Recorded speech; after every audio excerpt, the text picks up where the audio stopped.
Alright, so our brew day is finally nearing a close here in the brew house. So welcome back, tappers, and let's get into what I believe to be the guava. So I'm very excited, and we had to do things a little bit differently, and this is where we get into the cheaper option and the benefits versus the downsides of going with the cheaper option. So as you're going to notice here, we don't have a carboy like we do for these other two here.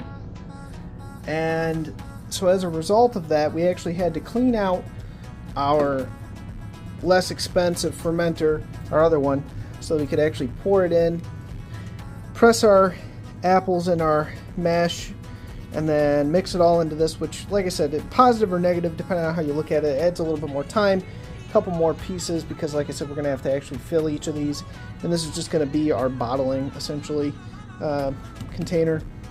They do sell bottling containers, but it's kind of nice to be able to reuse your fermenter as such, and that's really what these spigots are meant to be anyway. So it's enough of me talking, I think. Let's see the moment of truth there. So you can see right off the bat, this one's kind of in between cloudiness of the two. Once that one's settled out a little bit, the rye is pretty cloudy. You can actually see quite a bit settling out. But let's see how this tastes. Very curious. So first thoughts.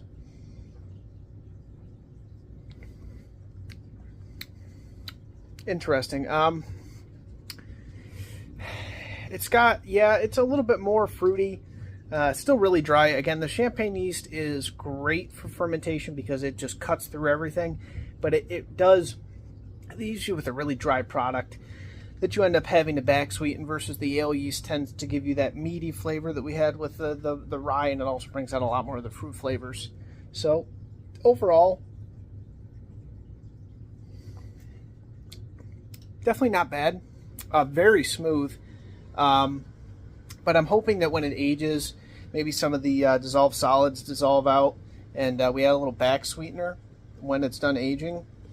I'm thinking that this is going to be really good. It's definitely not, like I said, it's not bad, but it's more attuned to like a dry white wine at the moment than a cider. So I'm definitely curious to see how this turns out, and not necessarily looking forward to the much more involved bottling process for this one. But yeah, with that, that brings our brew day to a close. We're going to have to clean everything, but you guys don't need to see that. And with that, have a good weekend, and stay tuned to see how everything clears up.